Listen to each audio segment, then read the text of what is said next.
Hello दोस्तों, welcome to our channel. तो सबसे पहले तो आप सभी लोगों को दिल से थैंक यू, और सभी लोगों को बहुत बहुत ज़्यादा thank you so much, thanks a lot कि हमारी जो फैमिली है वो 50,000 की हो चुकी है और ये सब आप लोगों की वजह से हुआ है। तो सब लोगों को दिल से थैंक यू, और इसी तरीके से हम लोग आगे बढ़ते रहेंगे। लेकिन इसके साथ एक नोट ये है कि जैसे आप लोगों को पता होता है कि टाइम निकलने के बाद ना खुशी का लेवल थोड़ा कम या इस तरह की चीज़ें हो जाती हैं। कहते हैं ना कि जब टाइम निकल जाता है ना तो चीज़ों की वैल्यू उस तरह से नहीं रह जाती है। ये वाला काम जो है आज से 11 दिन पहले हो जाना था, जैसे कि 1 जनवरी के लिए बोला था। लेकिन चलिए, जो भी है, देर आए दुरुस्त आए, जैसे भी हुआ, लेकिन हमारी 50,000 की फैमिली जो है कंप्लीट हो चुकी है। तो सभी लोगों को एक बार फिर से दिल से धन्यवाद। अब मैं आप लोगों को एक बात और बता दूं यहाँ पे, चलो मोटिवेशन वाली बात कर लेते हैं एक छोटी सी। आप लोगों को अपने साथ ऐसा नहीं करना है, आपको अपने साथ ऐसा नहीं करना है। मतलब ये कि एक टाइम निकलने के बाद, जब एक टाइम होता है, उस टाइम में जो आदमी के अंदर एक्साइटमेंट होता है ना, जो आपके अंदर इस टाइम है, वो वाला एक्साइटमेंट भी नहीं रह जाता है और वो वाली खुशी भी नहीं रह जाती है। कहने का मतलब यह है कि अगर इस टाइम आप जॉब लोगे ना तो आप बहुत बहुत ज्यादा सही रहोगे, क्योंकि आपके अंदर इस जॉब के प्रति इस टाइम पे एक्साइटमेंट है। अब मान लो आज से 5 साल बाद, 6 साल बाद, यहां पे अभी सिलेक्शन नहीं हुआ और 5-6 साल बाद आप फिर ट्राई कर रहे होगे, तो वो चीजें मरे हुए मन से करने में और ये सब चीजें, मतलब उस चीज में खुशी नहीं रह जाती है। वो तो बस ये है कि चलो काम चलाओ, काम कर लेते हैं। अभी आपके अंदर इतना ज्यादा जज्बा है, आपके अंदर इतना टैलेंट है कि अगर आपने इस टाइम पे ये जॉब पकड़ ली तो आप दूसरी जॉब भी बड़ी आसानी से पकड़ सकते हो।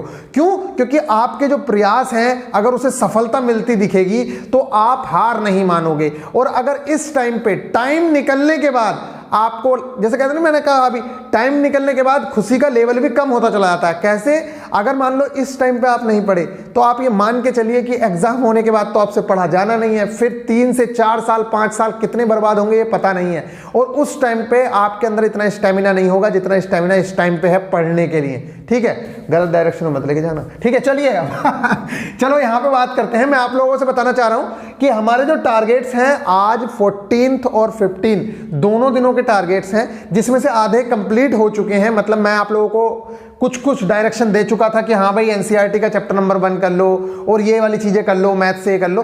तो आधे से ज्यादा चीजें कंप्लीट हो चुकी हैं। जीके और साइंस की कुछ चीजें रह रही हैं जो मैं करने जा रहे हैं। फिलहाल मैं आप लोगों को बता दूं कि इस हफ्ते हम लोग 9th की केमिस्ट्री कंप्लीट कर लेंगे, क्योंकि सिर्फ 4 चैप्टर हैं और 4 चैप्टर करना कोई बहुत बड़ी बात नहीं है। 1 चैप्टर कंप्लीट हो चुका है। जैसा कि मैं आप लोगों से कहता हूं कि देखो, इतना टाइम तो है नहीं कि भाई सारी चीजों के लेक्चर्स में प्रोवाइड करा दूं, लेकिन मैंने अब ये ठाना है कि भाई कुछ चैप्टर्स, जैसे कि काउंटिंग्स ऑफ फिगर है, स्टेटमेंट कंक्लूजन है, ये वाले जो रीजनिंग के चैप्टर्स हैं, मैथ्स के चैप्टर्स हैं, ये वाले चैप्टर में अब आप लोगों को प्रोवाइड कराना स्टार्ट कर दूं। ज्योमेट्री, ट्रिगोनोमेट्री, ये वाली जो छोटी छोटी चीजें हैं, जैसे कि अगर आप लोगों का सपोर्ट है और सपोर्ट थोड़ा बहुत मिल ही रहा है, तो अगर आपने चाहा तो सारा का सारा सिलेबस बड़ी ही आसानी से निपटा दिया जाएगा और आपको पता भी नहीं चलेगा। और मैं एक चीज बहुत ज्यादा यहाँ सही वाली बात बताने जा रहा हूं। मैं आप लोगों से कह रहा हूं, आप ज्यादा के चक्कर में नहीं पड़ना है कि भाई बहुत सारी चीजें।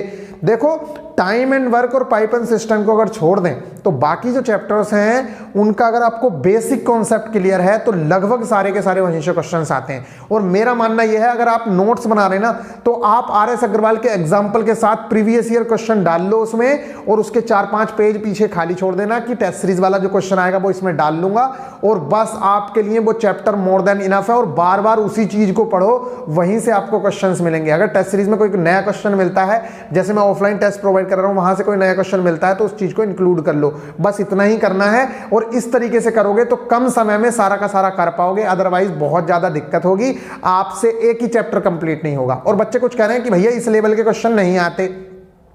भैया मैं आप लोगों को बता दूं, 80 से 90% क्वेश्चन उसी लेवल के आते हैं। 10% में 1-2 क्वेश्चन ऊपर नीचे होते हैं जो हर सेट में नहीं होंगे। अगर आप लोग कहोगे तो मैं वो डिफिकल्ट वाले क्वेश्चंस का एक सेशन और ले लूंगा।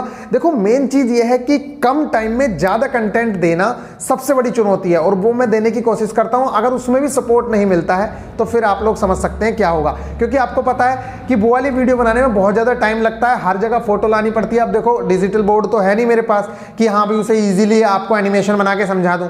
तो अगर मुझे डबल मेहनत करनी पड़ती है उस चीज के लिए कि भाई फोटो लगाओ और एडिट वेडिट भी मुझे करना पड़ता है, तो आप समझ सकते हो कितनी ज्यादा मेहनत लगती होगी।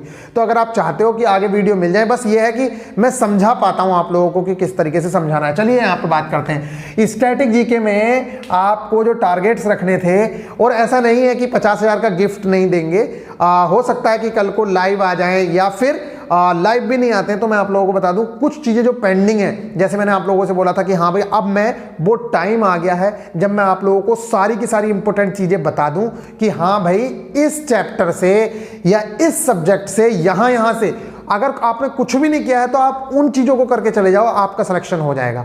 तो मैं अब आप लोगों को वो सब्जेक्ट वाली जो वीडियोस में बहुत पहले से कहता आ रहा हूँ वो वाली वीडियो मैं प्रोवाइड करा दूंगा।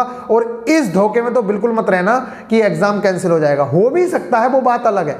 लेकिन जैसे यूपी टेट का एग्जाम हो रहा है, यूपी ट्रिपल जेई का एग्जाम हो रहा है, बहुत सारे एग्जाम हो रहे हैं, सी टेट वगैरह का एग्जाम हो रहा है, अगर वो एग्जाम हो सकते हैं तो आपका एग्जाम भी हो सकता है। इसलिए अपने आप को सेफ जोन में अगर लेके चलना है तो उस बारे में तो सोचना ही नहीं है, वो चीजें सब निगेटिविटी फैलाने वाली हैं। आपको सिर्फ अपने काम से मतलब होना चाहिए और आपका काम है पढ़ना पढ़ना पढ़ना, ठीक है। और अच्छा एक बात बताओ, मान लो पोस्टपोन भी हो गया, पहली बात तो भगवान करे ऐसा ना हो, लेकिन अगर पोस्टपोन भी हो गया तो आप क्या चाहते हो कि मतलब पढ़ना छोड़ दोगे तो सिलेक्शन हो जाएगा? अरे पढ़ते रहने से ही सिलेक्शन होगा। आपके हाथ में सिर्फ एक चीज है, पढ़ना पढ़ना पढ़ना। तो प्लीज पढ़ाई को मत छोड़ना, अभी से गिव अप मत करो कि हाँ भैया अभी से छोड़ दिया। अभी तो बहुत सारे चांसेस हैं आपके पास, बहुत सारी जो वैकेंसीज हैं, सब कुछ देखने को मिल रहा है। और अगर जिस बंदे का मैं लिख के दे सकता हूं, जो बंदा अच्छे से ग्रुप डी की तैयारी करेगा ना, उसका एएलपी में सिलेक्शन रुकेगा नहीं। क्यों? क्योंकि एएलपी का मैक्सिमम पोर्शन यहीं से कवर हो जाता है। उसके लिए बस थोड़ा सा एक्स्ट्रा पढ़ना है, अदरवाइज आपका एएलपी में सिलेक्शन हुआया है। और आप मुझसे आके कह देना कि भैया मेरा ग्रुप डी में सिलेक्शन हो गया, एएलपी में नहीं हो रहा है, ठीक है। वो वाली बातें बाद में करेंगे। फिलहाल यहां पे देखिए स्टैटिक जीके में जैसे हमारा चैप्टर चल रहा है कौन क्या कहां, ठीक है। तो कौन क्या कहां में ये बहुत ज्यादा इंपॉर्टेंट चीजें होती हैं, इसमें लेटेस्ट नियुक्तियां वगैरह चल रही हैं। तो हम काफी चीजें कर चुके हैं। अब उसमें हमारा जो बचा है चेयरमैन हेड ऑफ महारत्ना कंपनियों के, एमडी और चेयरमैन पब्लिक सेक्टर एंटरप्राइजेस के, ये वाली चीजें हमें करनी है।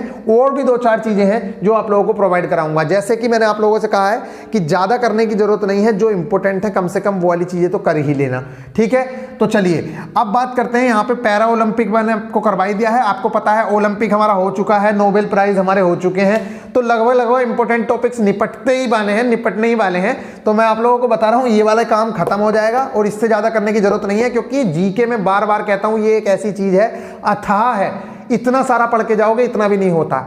इसलिए मैं आप लोगों को सिर्फ इंपॉर्टेंट चीजें करा रहा हूं, जिससे कि आपके दिमाग के ऊपर स्ट्रेस न रहे, आपको ये लगे कि यार मैंने कंप्लीट कर रखा है, तो आप बाकी चीजों को बहुत अच्छे से अटेम्प्ट कर पाओ और यहां से क्वेश्चन फंस जाएंगे, ऐसी कोई बात नहीं है। Change name of the cities, हाँ, और मिलिट्री एक्सरसाइज की वीडियो शायद मैं दूंगा आप लोगों को, बहुत ही अच्छी वीडियो होगी, ट्रिकी बेस्ड, ठीक है। चेंज नेम एंड सिटीज ये मैं पहले टॉपिक करवा भी चुका हूं, लेकिन इंपॉर्टेंट है इसलिए इसे दोबारा पढ़ लेना कि कितनी सिटीज के नाम चेंज हुए हैं, क्योंकि इस टाइम पे इंडिया में बहुत सारी चीजों के नाम वगैरह चेंज हो रहे हैं और होते रहेंगे आगे भी। निधन किस किस चीज का, मतलब किन किन का कब कब निधन हुआ है, तो लेटेस्ट पिछले 6 महीने में जितने निधन हुए हैं वो तो आपको पता ही होने चाहिए। और उनके बारे में जैसे मान लो निधन, जैसे अभी किसी का मान लो अटल बिहारी वाजपेयी जी का मान लो निधन हुआ, तो उनके बारे में आपको ये पता होना चाहिए कि भाई अटल बिहारी वाजपेयी कब प्रधानमंत्री बने थे, ठीक है, कहां से सबसे पहली बार चुन के आए थे, इस तरह की चीजें पता होनी चाहिए अगर कोई बड़ी सेलिब्रिटी ऐसा कुछ हुआ है तो। बाकी फिल्म जो है, जैसे कि फिल्मों से रिलेटेड कोई डेथ होती है तो उससे बस आपको इतना पता होना चाहिए कि ये जो बंदा है ये किस सेक्टर से बिलोंग करता है। सेक्टर से मतलब जैसे पूछ लेगा वो कि भाई किसी का भी नाम दे देगा कि चलो अटल बिहारी वाजपेयी जी का नाम दे देगा और वो पूछ लेगा कि बताओ ये क्या थे, नेता थे, अभिनेता थे, क्या थे, इस तरह की चीजें आप लोगों से पूछी जा सकती हैं, तो आप लोग कर लेंगे उस चीज को। और इसके अलावा जीएसटी मैंने दे दिया है, जुलाई और अगस्त, जैसे आप लोगों को पता है कि जनवरी फरवरी मार्च अप्रैल मई जून हम लोग कर चुके हैं, जनवरी फरवरी मार्च अप्रैल, हाँ मई जून तक हमारा हो चुका है। क्या? जो डेट याद करनी थी। अब हम जो डेट याद करने वाले हैं वो हम जुलाई और अगस्त की इंपॉर्टेंट डेट्स याद करेंगे। ये बहुत ज्यादा टारगेट्स नहीं है, ये मत समझना। और ये कुछ लड़कों को लगता होगा कि ग्रुप डी में काम आने, पूरी जिंदगी आपको ये चीजें काम आने वाली हैं अगर आपने ये एक बार याद कर लिया कि किस डेट को क्या चीज इंपॉर्टेंट होती है। और आप इस टाइम पे बड़े आसानी से याद कर सकते हो क्योंकि आपका एग्जाम भी है। एक तो आपके पास बहाना है कि एग्जाम है, उसके बहाने से याद हो जाएगा, और बाकी तो आपको पता ही है कि इस टाइम धीरे धीरे करके याद करोगे तो सारी चीजें याद हो जाएंगी, अदरवाइज याद होना इतना तो गाइस जैसे कि हमारा ये हो चुका है। जुलाई और अगस्त हम लोग कर लेंगे। फिर सेंसस ऑफ इंडिया, मतलब भारत की जो जनगणना है 2011, इसके कुछ फैक्ट्स हैं जो अब आपको पता है कि जनगणना जो है कैंसिल हो गई है। कब तक? अगले 2031 तक, मतलब 2031 में जनगणना होगी। तो जनगणना आप लोगों के लिए इंपॉर्टेंट हो गई है। कब की? 2011 वाली, क्योंकि ये जनसंख्या जो है जनगणना अभी टाल दी गई है, इसलिए आपको पढ़ना ये बहुत ज़्यादा जरूरी है। और अगले 10 सालों तक आपसे जो क्वेश्चंस पूछे जाएंगे वो इसी के पूछे जाएंगे, इसलिए अब रट लो। पहले मैंने मना किया था कि चलो भाई छोड़ो कोई बात नहीं है, लेकिन अब आपके लिए बहुत ज़्यादा इंपॉर्टेंट है इसके फैक्ट्स, तो प्लीज़ मैं इसके फैक्ट दूंगा आपको, वो चीज़ें आपकी हो जानी चाहिए। फिर न्यू एजुकेशन पॉलिसी से कुछ चीज़ें आपको दी जाएंगी जो ये आप लोगों को पढ़नी है। और मैं आप लोगों को बता दूं, ये जो टारगेट्स हैं ये कल आपके पास पूरा दिन है, आज की पूरी रात है और कल की भी पूरी रात है। परसों मॉर्निंग में, क्योंकि आप लोगों को पता है 13 और 14 मतलब आज के टारगेट्स हैं, कल के टारगेट्स हैं, फिर परसों को टारगेट मिलेगा, मतलब कल शाम को ही वीडियो मिल जाएगी, लेकिन वो टारगेट्स कंप्लीट करने हैं परसों के लिए। आपको पता होना चाहिए 3-4 दिन की वीडियो हो जाएंगी वो उसी हिसाब से। अब यहां पे देखिए जरा क्या है, टेस्ट देना है साइंस में। काफ़ी चीज़ें कंप्लीट करवा चुका था, जैसे मैंने आप लोगों को बताया था कि कंप्यूटर से रिलेटेड और वैज्ञानिक कारण ऐसी काफ़ी चीज़ें कंप्लीट हुई हैं, तो उसका टेस्ट देना है। मैं आपको बताऊंगा कहाँ टेस्ट देना है। इसके अलावा फिजिक्स के 3 से 4 पेजेस, मैंने आप लोगों को बताया था कि हमारे पास 4 से 5 पेजेस हैं फिजिक्स के जो इंपॉर्टेंट हैं, तो अगर हमारी फिजिक्स कंप्लीट हो चुकी है तो उसका जो रिमेनिंग पार्ट है वो इन पेजेस में भी मिलेगा, और जो बचा हुआ है वो हम लोग करा रहे हैं, जैसे कि साइंटिफिक रीजंस हैं कि किस चीज का क्या रीजन होता है। यहां से ग्रुप डी में बहुत ज्यादा क्वेश्चंस पूछे जाते हैं, मतलब आते रहते हैं, तो ये वाली चीज मैं आप लोगों को प्रोवाइड कराऊंगा, तो प्लीज जरूर से जरूर टेलीग्राम विजिट करना, वहां पे आपको ये सारी चीजें मिलेंगी। प्रमुख अम्लों के प्राकृतिक स्रोत क्या क्या है, कौन सा अम्ल किस चीज से मिलता है, ये वाली चीज करनी है। और तत्व और उनके अपर रूप, ये 3 से 4 ही हैं, जैसे ग्रेफाइट के अपर रूप क्या क्या है, कार्बन के अपर रूप क्या क्या है, क्वेश्चन पूछा जाता है लगातार, यहां से क्वेश्चन पूछा जाता है, इसलिए आपको ये कंप्लीट करना है। क्लास 9th की एनसीईआरटी चैप्टर नंबर 1 आप कंप्लीट कर चुके हैं। चैप्टर नंबर 2 का हाफ चैप्टर कंप्लीट करना है, कल के लिए सिर्फ हाफ चैप्टर कंप्लीट करना है। और मैं आप लोगों को बता दूं, देखो किस तरह से आप लोगों को पढ़ना चाहिए इसे। जैसे कल का था, तो कल के चैप्टर में हमारे लिए जो इंपॉर्टेंट चीजें थी, एक बार आपने देख लिया होगा, कल के चैप्टर में हमारे पास सिर्फ और सिर्फ जो इंपॉर्टेंट चीजें हैं, एक तो आपको पता होना चाहिए कि कौन सी ऐसी चीज है जो डायरेक्ट ठोस से गैस में चेंज हो जाती है और इस प्रक्रिया को क्या कहते हैं, एक तो आपको ये पता होना चाहिए। बाद में देखो इस तरह से कंक्लूजन निकाला जाता है, बस इतना सा आपको नोट्स बन जाएंगे। पदार्थ की कितनी अवस्थाएं हैं, चौथी अवस्था कौन सी है और 5वीं अवस्था कौन सी है, ये बहुत ज्यादा इंपॉर्टेंट है। मतलब आपको चौथी और 5वीं अवस्था के बारे में बहुत अच्छे से पता होना चाहिए। ये देखो मार्क कर करके पढ़ना, इस चीज को बहुत अच्छे से कर लेना, समझ आ गई। तो चौथी और 5वीं अवस्था के बारे में पढ़ लेना, बस इतना ही आपके लिए इंपॉर्टेंट है, इससे ज्यादा कुछ भी इंपॉर्टेंट नहीं है, समझ आ गई। अब ये तो आपको पता ही है, ये 7 के 7 मात्रक पता होने चाहिए। अब मैं आप लोगों को बता दूं, जैसे फिजिक्स हमारी कंप्लीट हुई है, तो आपको कुछ बीमाएं और जो आपको सूत्र याद नहीं होते, वो सूत्र किस तरीके से याद कराने हैं, उनकी बीमाएं कैसे निकालनी है, वो मैं कराऊंगा बिल्कुल स्टार्टिंग से लेके एंड तक, ठीक है। उसकी मैं वीडियो प्रोवाइड कराऊंगा, आप बड़ी आसानी से सारे के सारे क्वेश्चन कर लोगे। चलिए, अब जैसे सेकंड चैप्टर है, तो सेकंड चैप्टर में सबसे इंपॉर्टेंट चीजें तो आपको पता है, जैसे आपको इज मैटर अराउंड अस, ठीक है, प्योर, ये वाला चैप्टर है। तो यहां पे हमारे लिए जो इंपॉर्टेंट चीज है वो एक तो आपको पता होना चाहिए कि टिंचर आयोडीन क्या चीज होती है, मतलब किस किस चीज का मिक्सचर होता है। तो ये यहां पे टिंचर आयोडीन देखो मार्क कर रखा है, ये आपके लिए इंपॉर्टेंट है, यहां से क्वेश्चन पूछा जाता है। ठीक इसी तरीके से आपको ये पता होना चाहिए कि आपको ये पता होनी चाहिए चीजें कि मेरे लिए क्या इंपॉर्टेंट है। ऐसे तो इसमें बहुत कुछ है, ठीक है, लेकिन एनसीईआरटी फिर भी बाकी चीजों से बहुत अच्छी है। और असंतृप्त विलयन क्या होता है, संतृप्त विलयन क्या होता है, सैचुरेटेड एंड अनसैचुरेटेड, ठीक है, ये सॉल्यूशन क्या है। और इसके अलावा यहाँ पे ये वाली जो देखो, यहाँ पे मैंने मार्क कर रखा है, ये बहुत बहुत ज्यादा इंपॉर्टेंट है, लेकिन सारे याद नहीं करने हैं। इसमें सबसे ज्यादा पूछा जाता है पायस, कि पायस जो है किसका किस में मिश्रण है, तो द्रव का द्रव में मिश्रण है पायस, इसे इंग्लिश में इमल्सन कहते हैं। और इसके एग्जाम्पल भी पूछ लिए जाते हैं, दूध बहुत ज्यादा पूछा जाता है। और सबसे ऊपर वाला द्रव का गैस में एरोसोल वाला पूछा जाता है, कोहरा। मतलब जो इसमें मैंने मार्क कर रखे हैं, बस ये इंपॉर्टेंट है सबसे ज्यादा, और यहीं से क्वेश्चन पूछा जाता है। तो प्लीज इन चीजों को जरूर से जरूर कर लें, ज्यादा करने की जरूरत नहीं है, सिर्फ इतना भी कर लेंगे तो आपके लिए बहुत ज्यादा इनफ होगा ये, ठीक है। चलिए, तो ये बात हो गई है। अब बात करता हूं मैं मैथ्स की। तो मैथ्स में जैसा कि आप लोगों को पता है कि टाइम एंड वर्क का लेक्चर मैं दे चुका हूं।